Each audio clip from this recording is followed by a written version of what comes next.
સાબરકાંઠા જિલ્લાના મુખ્ય મથક હિંમતનગર ખાતે આવેલ સિવિલમાં શંકાસ્પદ ચાંદીપુરાના અત્યાર સુધી કુલ 9 જેટલા બાળકોને દાખલ કરવામાં આવ્યા હતા, જેમાં સારવાર દરમિયાન 6 જેટલા બાળકોના મોત થયા છે।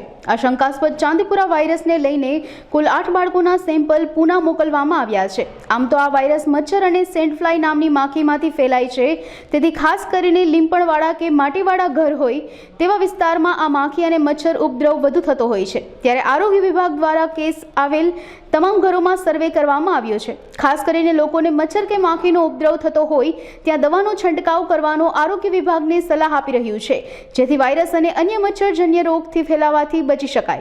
साबरकांठा डिस्ट्रिक्ट की हिम्मतनगर सिविल हॉस्पिटल में अभी तक सस्पेक्टेड चांदीपुरा वायरस के 9 केस आए हैं, जिसमें से 2 केस राजस्थान के, 3 केस अरवली जिले के और 4 केस साबरकांठा जिले के आए हैं।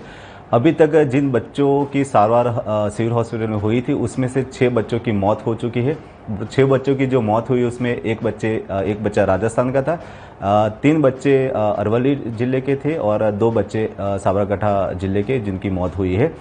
अभी तक जो ये चांदीपुरा सस्पेक्ट के जितने भी केसेस थे उसमें से 8 लोगों का हमने सैंपल लिया है और 8 बच्चों के सैंपल हमने NIV पुणे भेजे हैं, जिनके रिजल्ट्स की हम अभी राह देख रहे हैं। जैसे ही वो रिजल्ट्स आ जाएंगे हमें पता चलेगा कि ये सही में चांदीपुरा है कि सिर्फ और कोई वायरस से ये हुआ है। जहाँ जहाँ भी केस हुआ है साबरकांठा डिस्ट्रिक्ट में तो वो उसके घर का सभी टीमों ने सर्वे भी किया है। वो जो घर है उसके अगल बगल के 4 से 5 किलोमीटर के एरिया में हमने सर्वे किया है और सस्पेक्टेड जो वायरल एनकेफेलाइटिस जो केसेस है उनके सिम्टम्स के साथ हमने सर्वे किया है। अगर कोई मिलता है वो सिम्टम वाला तो हम तुरंत उनको हमारे सिविल हॉस्पिटल हिम्मतनगर में एडमिट करवाते हैं।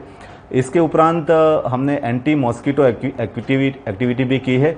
मेनली ये जो चांदीपुरा वायरस है वो सैंड फ्लाई के बाइट से वो फैलता है। तो जहाँ पे कच्चे घर है, मिट्टी के घर है, वहाँ पे हमने मेलाथियन 5% से डस्टिंग की कामगिरी भी की है हमने। अभी तक सिविल में हमारे यहाँ 3 केस सारवार ले रहे हैं अभी तक। चांदीपुरा वायरस जैसे मैंने बोला कि 3 टाइप से फैलता है, जैसे मॉस्किटो से भी फैलता है, सैंडफ्लाई से भी फैलता है। तो हमें ये ध्यान रखना है कि हमारे घर के अगल बगल में अगर कोई मिट्टी का घर है उसमें कोई तिराड़ या क्रीज हमें दिखती है तो उसको हमें फिल कर देना है। बच्चों में ज़्यादा आता है तो बच्चों को पूरे कपड़े पहनाने होते हैं।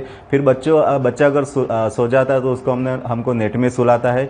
और जैसे ताव आता है, उसको फीवर बुखार आता है या तो उसको खींच आती है या तो उसको सिर दर्द रहता है या डायरिया वॉमिटिंग कुछ भी होता है तो पेरेंट्स को तुरंत ही हमारे हेल्थ डिपार्टमेंट को जान करना होता है, तो ताकि उनको हम पीडियाट्रिशियन जिमर्स मेडिकल कॉलेज में पीडियाट्रिशियन से अच्छी हम उनको सारवार दिलवा सके और उनको मौत से हमें बचा सके।